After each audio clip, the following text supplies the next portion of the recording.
इस लेक्चर में D and F block elements में हमने ऑक्सीडेशन स्टेट के बारे में डिस्कस किया था। Today we study about density of transition elements. बच्चों जो डेंसिटी होती है वो क्या होता है, मास अपॉन वॉल्यूम। यानी डेंसिटी मास के डायरेक्टली होती है बच्चों, और डेंसिटी वॉल्यूम की क्या होती है, इनवर्सली। वॉल्यूम क्या होती है, इनवर्सली। वॉल्यूम क्या होता है भाई, आपके पास रेडियस होता है, क्योंकि वॉल्यूम रेडियस की क्या होता है, डायरेक्टली प्रोपोर्शनल होता है। बच्चों जो डेंसिटी होती है, डेंसिटी क्या होता है, मास अपॉन में वॉल्यूम। मींस मास के डायरेक्टली और वॉल्यूम के क्या होता है, इनवर्सली। अब जैसा कि बच्चों फर्स्ट ट्रांजिशन सीरीज होती है हमारे पास, ये हमारे पास है फर्स्ट ट्रांजिशन सीरीज। जो फर्स्ट ट्रांजिशन सीरीज है उसमें हम लेफ्ट से राइट मूव करते हैं, LHS टू RHS मूव करते हैं। तो बच्चों आपको पता है जब हम लेफ्ट से राइट मूव कर रहे हैं in first transition series, in 3D series we move left side to right side. Atomic radius क्या होती है बच्चों, डिक्रीज होती है। एटॉमिक रेडियस क्या होती है, वहां पर डिक्रीज होती है। अगर एटॉमिक रेडियस उस केस में डिक्रीज होती है बच्चों, तो हमारे पास जो वॉल्यूम है वो भी क्या होगी, डिक्रीज होगी। वॉल्यूम क्या होगी, डिक्रीज। और वॉल्यूम डिक्रीज होगी, इसका मतलब बच्चों डेंसिटी क्या होगी, इंक्रीज होगी। इसका मतलब जो डेंसिटी है वो क्या होती है बच्चों, इंक्रीज होती है। डेंसिटी क्या होती है, इंक्रीज। जैसे हमारी जो ट्रांजिशन सीरीज है उनके पीरियड्स में हम वेरीज करते हैं, left side to the right side. जब हम लेफ्ट से राइट जाते हैं बच्चों, एटॉमिक रेडियस क्या होती है बच्चों, डिक्रीज होती है। इट मींस वॉल्यूम भी क्या होती है, डिक्रीज। तो डेंसिटी क्या होगी बच्चों, इंक्रीज होगी। डेंसिटी क्या होगी, इंक्रीज। सेकेंडली बच्चों जो एटॉमिक मास है वो तो कंटिन्यू क्या हो रहा है, यहाँ पर इंक्रीज हो रहा है, और एटॉमिक मास इंक्रीज होगा तो डेंसिटी क्या होगी बच्चों, इंक्रीज। जो हमारे पास एटॉमिक मास है, एटॉमिक मास एलिमेंट्स का क्या होता है, इंक्रीज होता है, तो भी डेंसिटी क्या होती है, इंक्रीज। क्योंकि डेंसिटी मास की क्या होती है, डायरेक्टली होती है, और लेफ्ट से राइट जाते हैं बच्चों तो एटॉमिक मास क्या हो रहा है, इंक्रीज, तो डेंसिटी भी क्या होगी, इंक्रीज। लेकिन लेफ्ट से राइट जाते हैं बच्चों, एटॉमिक रेडियस डिक्रीज हो रही है, इट मींस वॉल्यूम भी क्या होगी, डिक्रीज। और वॉल्यूम डिक्रीज होगी तो डेंसिटी क्या होगी, इंक्रीज। यानी on moving in periods LHS to RHS,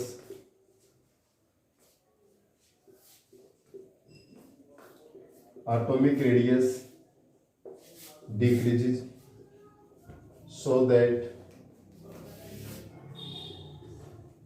atomic volume also decreases, and atomic mass increases, and hence density of elements increases। तो डेंसिटी ऑफ एलिमेंट क्या होती है बच्चों, इंक्रीज होती है। जैसे हम पीरियड्स में मूव करते हैं LHS टू RHS, जो एटॉमिक रेडियस वो है डिक्रीज होती है, सो दैट एटॉमिक वॉल्यूम भी क्या होगी, डिक्रीज होगी, तो और एटॉमिक मास क्या होता है, इंक्रीज। तो हमारी डेंसिटी ऑफ एलिमेंट क्या होती है, इंक्रीज। क्योंकि वॉल्यूम डिक्रीज है तो डेंसिटी ऑब्वियसली क्या होगी, इंक्रीज होगी। डेंसिटी ऑब्वियसली क्या होती है बच्चों, इंक्रीज होती है। Clear. But in group density also increases. Group में भी डेंसिटी क्या होती है बच्चों, इंक्रीज होती है। क्यों, क्योंकि ग्रुप में जाते हैं तो रेडियस तो लेस इंक्रीज होती है, इन एटॉमिक वॉल्यूम तो लेस इंक्रीज होता है, एटॉमिक मास ज्यादा इंक्रीज होता है। So that iridium IR has maximum density and scandium, जो इरिडियम की डेंसिटी वो क्या है बच्चों, मैक्सिमम है, और scandium has minimum density in transition elements.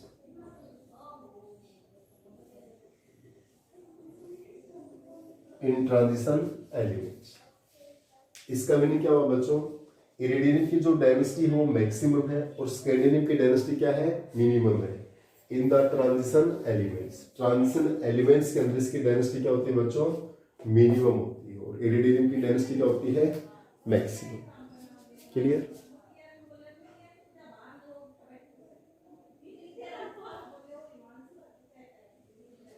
इसके जस्ट बाद बच्चों हमारे पास डेंसिटी कंप्लीट होती है। छोटा टॉपिक था कि जब ग्रेड्स में साइज डिक्रीज होती है तो डेंसिटी क्या होती है बच्चों, इंक्रीज होती है। इसके बाद बच्चों हमारे पास एक प्रॉपर्टी है अलॉय फॉर्मेशन। छोटी सी प्रॉपर्टी भी अलॉय फॉर्मेशन क्या होता है बच्चों, alloy formation.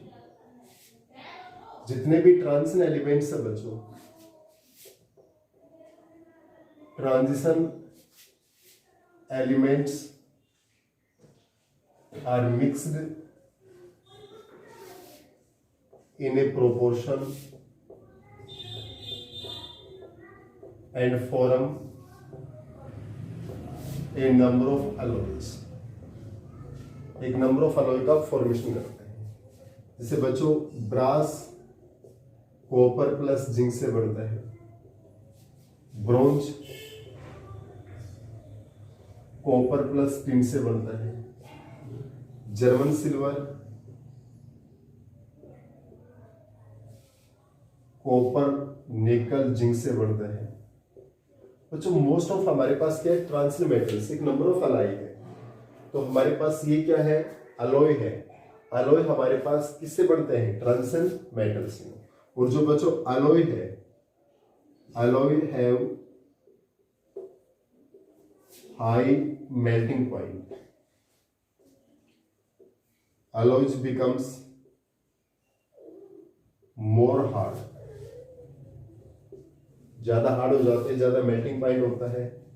alloys are anti rest, इन पे रेस्ट लगने की चांस क्या हो जाते हैं, कम हो जाते हैं। जो alloy होते हैं बच्चों मोर हार्ड हो जाते हैं, एंटी रेस्ट हो जाते हैं, इन पे कोर्जन भी नहीं लगता बच्चों। ये हमारे पास अलॉय फॉर्मेशन की ट्रांजिशन एलिमेंट से एक नंबर ऑफ अलॉय का फॉर्मेशन करते हैं।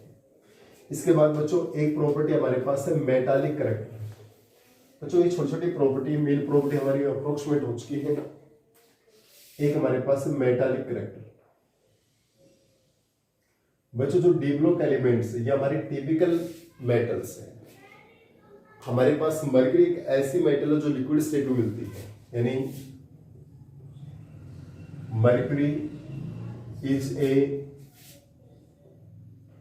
d block element which are find out in liquid state। Mercury बच्चे एक ऐसी मेटल है जो लिक्विड स्टेट में मिलती है, but all D block elements are typical metals, are found in solid state, so they have HCP, CCP, BCC lattice। बच्चों जितने भी मेटल्स हैं, mercury is A D block element which is find out in liquid state. Mercury एक ऐसी metal है बच्चों, देखिए जितने भी डी ब्लॉक एलिमेंट्स वो सब मेटल्स हैं, और मर्क्यूरी एक ऐसी मेटल है जो लिक्विड स्टेट में मिलती है, but all d block elements are typical metals are found in solid state.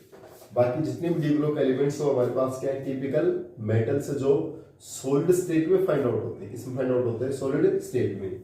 So they form HCP, CCP, BCC lattice. तो किसको फॉर्म करते हैं, HCP, CCP और BCC लैटिस को फॉर्म करते हैं बच्चों। They can form HCP, CCP and BCC lattice.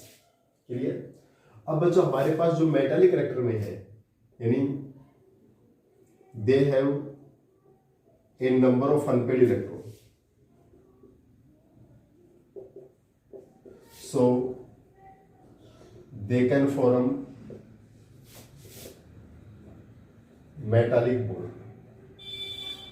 They have a number of unpaid electrons, उनके पास एक नंबर ऑफ अनपेड इलेक्ट्रॉन्स है, so they can form metallic bond, वो मेटालिक बॉन्ड का फॉर्मेशन करते हैं। किसका फॉर्मेशन करते हैं? मेटालिक बॉन्ड का फॉर्मेशन। उनके पास एक नंबर ऑफ अनपेड इलेक्ट्रॉन्स है, they have a number of unpaid electrons, so they can form metallic bond. वो किसका फॉर्मेशन करते हैं बच्चों? मेटालिक बॉन्ड का फॉर्मेशन करते हैं। All d block elements are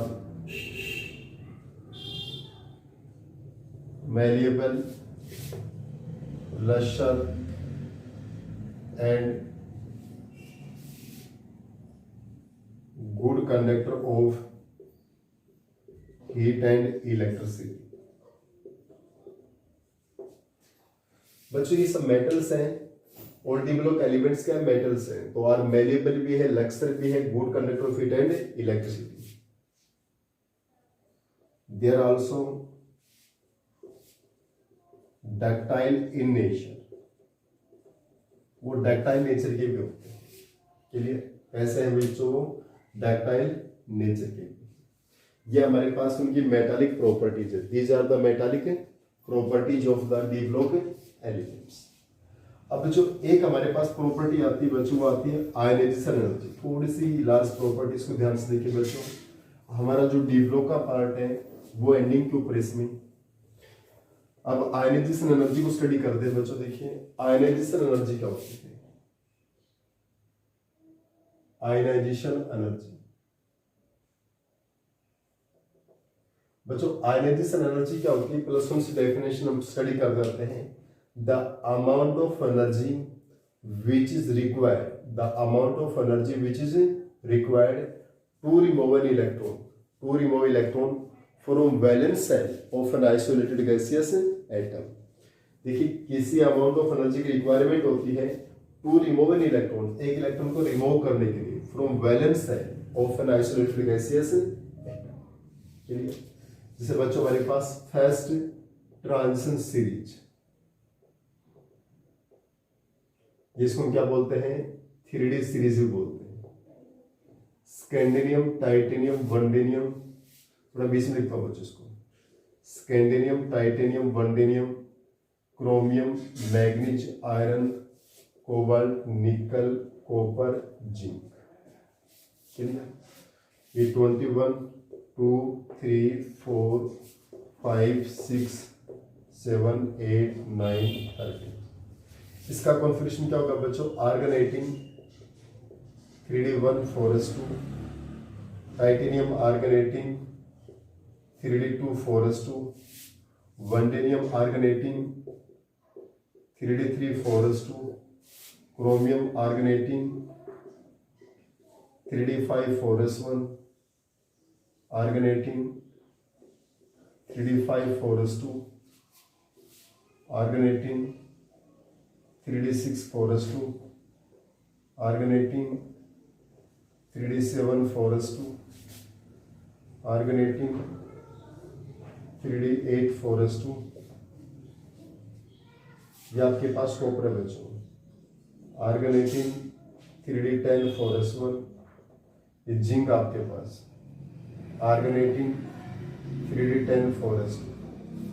बच्चों ये मैंने सभी की कॉन्फिगरेशन लिख दिए हैं, कोई खास दिक्कत वाली बात नहीं, इसमें आप कर सकते हैं। बच्चों यहाँ पर जो आयनाइजेशन एनर्जी क्या बताया भी हमने? Amount of energy which is required. क्या बताया भी हमने? Amount of energy which is required to remove an electron from valence shell of an isolated gaseous atom। Isolated gaseous atom से, आइसोलेटेड गैसियस एटम से एक इलेक्ट्रॉन को remove करने के लिए जिस एनर्जी की रिक्वायरमेंट होती है वो क्या होती है? Ionisation energy. Amount of energy which is required to remove an electron from valence shell of an isolated gaseous atom. बच्चों इसके बारे में हमने बता रखा आपको, प्लस में खूब पढ़ाया हुआ है कि half filled fully filled configuration क्या होते हैं, मोस्ट स्टेबल होते हैं। Half filled fully filled configuration क्या होते हैं, मोस्ट स्टेबल होते हैं। और half filled fully filled configuration most stable है, तो मोस्ट स्टेबल कॉन्फ़िगरेशन से इलेक्ट्रॉन को रिमूव करने के लिए we required high amount of energy. हमें हाई अमाउंट ऑफ एनर्जी क्या होती है, रिक्वायरमेंट। जैसा देखिए बच्चों, हमारे पास मैग्नीज और जिंक की बात करते हैं बच्चों। मैग्नीज का भी कॉन्फ़िगरेशन हमारे पास क्या है, S2 फुली फील्ड कॉन्फ़िगरेशन है। अगर यहाँ से हम इलेक्ट्रॉन को रिमूव करेंगे तो हमारे पास फर्स्ट इलेक्ट्रॉन रिमूव होगा तो फर्स्ट आयनाइजेशन एनर्जी आएगी। यहाँ से पहला इलेक्ट्रॉन रिमूव होगा बच्चों तो हमारे पास क्या आएगी, फर्स्ट आयनाइजेशन एनर्जी। और यहाँ फुली फील्ड कॉन्फ़िगरेशन है बच्चों फॉर S2, तो we required the high amount of energy. क्या कॉन्फ़िगरेशन बनेगा, argon 18 3d5 4s1, argon 18 3d5 4s1। यहाँ पर भी क्या बनेगा बच्चों, आर्गन 18 3d10 4s1। जब फुली फील्ड से इलेक्ट्रॉन को रिमूव करते हैं so we require the high amount of energy. तो हमें हाई अमाउंट ऑफ एनर्जी क्या होगी, requirement. We require the high amount of energy. हमें हाई अमाउंट ऑफ एनर्जी क्या रहेगी, इसमें रिक्वायरमेंट रहेगी। क्लियर। लेकिन अगर यहां से हम दोबारा से एक इलेक्ट्रॉन निकालते हैं बच्चों, यहां से फिर से हम एक इलेक्ट्रॉन रिमूव कर रहे हैं, तो यहां पर क्या आएगी, सेकंड आयनाइजेशन एनर्जी।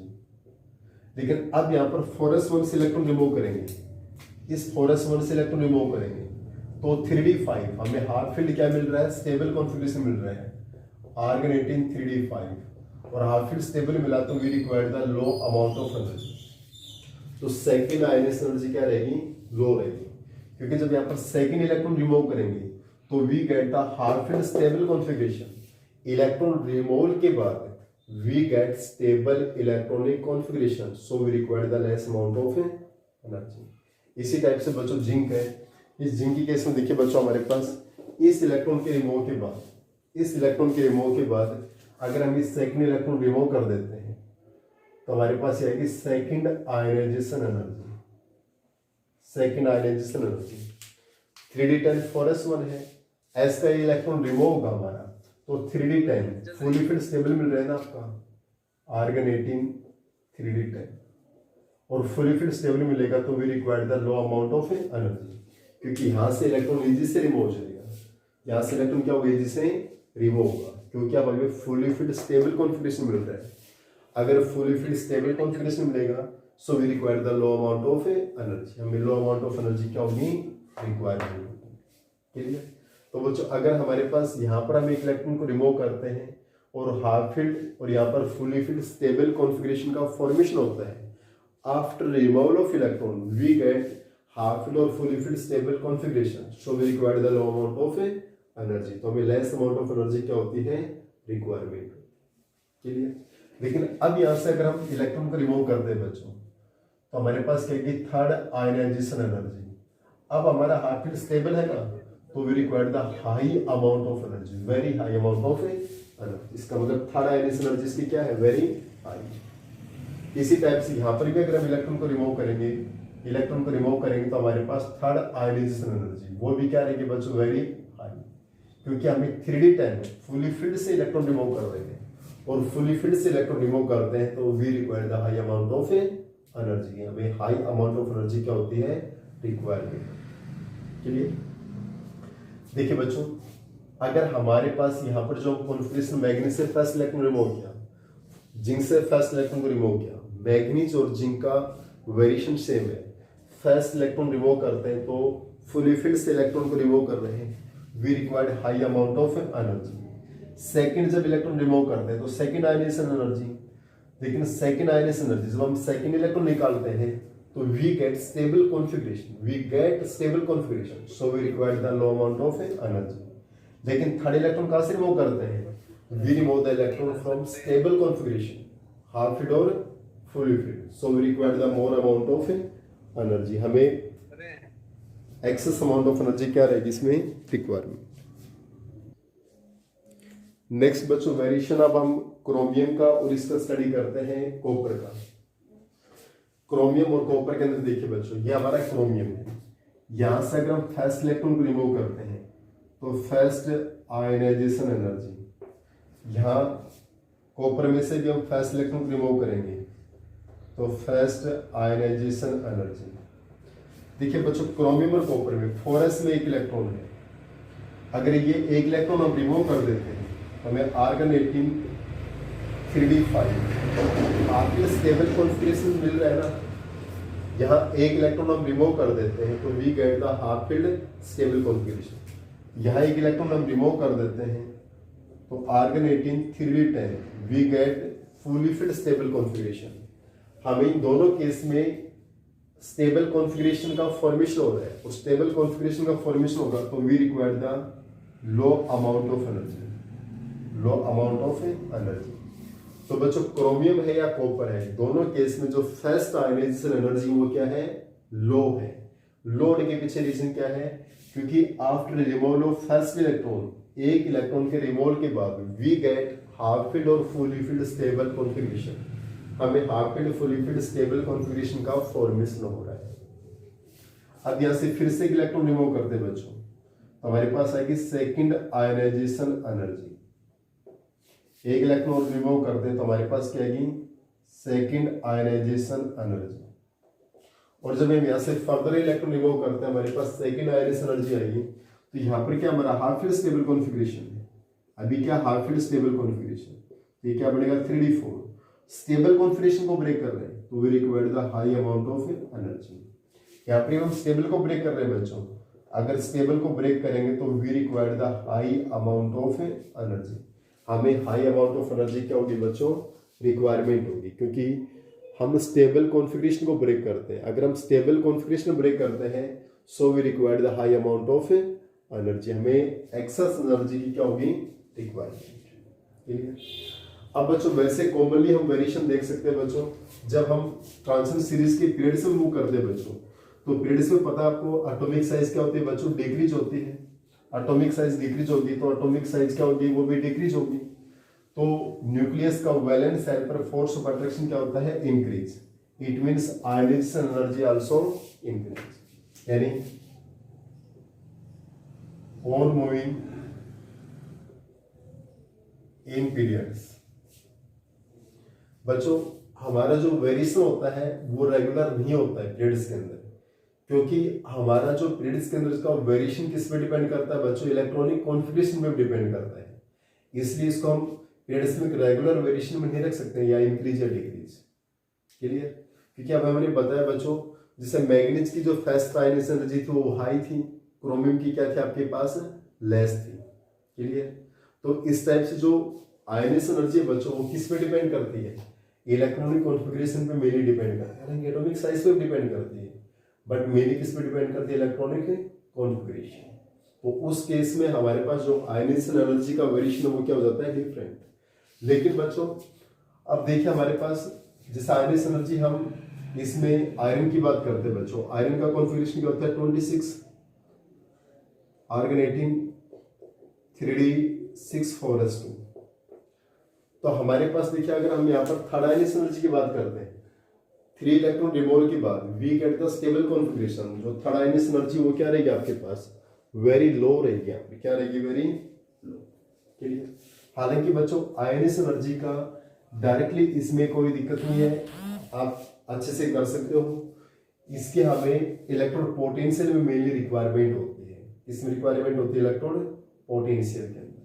क्लियर। अब देखिए बच्चों, कुछ क्वेश्चंस बनते हैं, मैं उनके बिहाफ के ऊपर आपको जस्ट नॉर्मल एग्जांपल देके बताता हूं बच्चों। जैसे हमारे पास एक क्वेश्चन ये बनता है बच्चों आपके पास,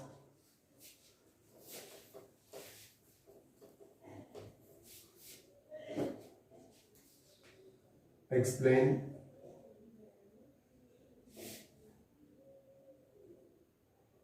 which element of first transition series have +3 fixed oxidation state। ऐसा कौन सा एलिमेंट जो +3 फिक्स्ड ऑक्सीडेशन स्टेट शो करता है बच्चों? तो ट्रांजिशन एलिमेंट में से कौन सा एलिमेंट है जो +3 फिक्स्ड ऑक्सीडेशन स्टेट शो करता है? वो है स्कैंडिनियम। क्योंकि इसका कॉन्फ़िगरेशन क्या होता है, आर्गन 18 3d1 4s2। अगर ये 3 इलेक्ट्रॉन्स रिमूव कर देगा तो यहाँ पर किसका कॉन्फ़िगरेशन आएगा बच्चों, argon 18, that is noble gas. तो इसलिए बच्चों 3 इलेक्ट्रॉन्स को क्या करेगा, जिसे रिमूव कर देगा for the formation of the noble gas configuration. Clear. अगर बच्चों बात करते हैं इसमें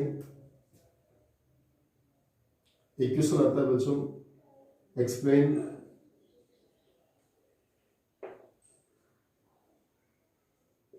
zinc cadmium and Hg are white soft solid. कि बच्चों zinc cadmium Hg white soft solid है। देखिए बच्चों सॉफ्ट का रीजन तो मैं पहले बता चुका हूं, जिंक कैडमियम और जो मर्क्यूरी होते हैं इनका वैलेंस कॉन्फ़िगरेशन क्या होता है बच्चों, N-1 D10 NS2। Clear, N-1 D10 NS2 है, ये N-1 D कॉन्फ़िगरेशन और ये NS कॉन्फ़िगरेशन। NS में 2 हो गए, N-1 D में 10 हो गए बच्चों। तो इस केस में बच्चों जो अनपेड इलेक्ट्रॉन्स है वो अनपेड इलेक्ट्रॉन्स क्या होते हैं, जीरो होते हैं। अगर अनपेड इलेक्ट्रॉन्स जीरो हो गए बच्चों, अनपेड इलेक्ट्रॉन्स क्या हो गए, यहाँ पर जीरो हो गए। अगर बच्चों अनपेड इलेक्ट्रॉन्स हमारे जीरो हो जाते हैं, क्लियर, तो मेटालिक बॉन्ड्स क्या होते हैं, एब्सेंट होते हैं, so they are the soft solid. और D10 है तो बच्चों डी ट्रांजिशन भी फॉरबिडन होता है, ये कैसे होगा, कलरलेस यानी व्हाइट से, क्लियर, यानी due to fully filled configuration.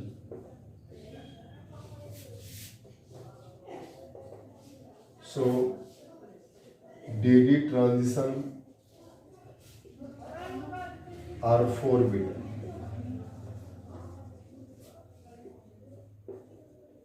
So they are colorless।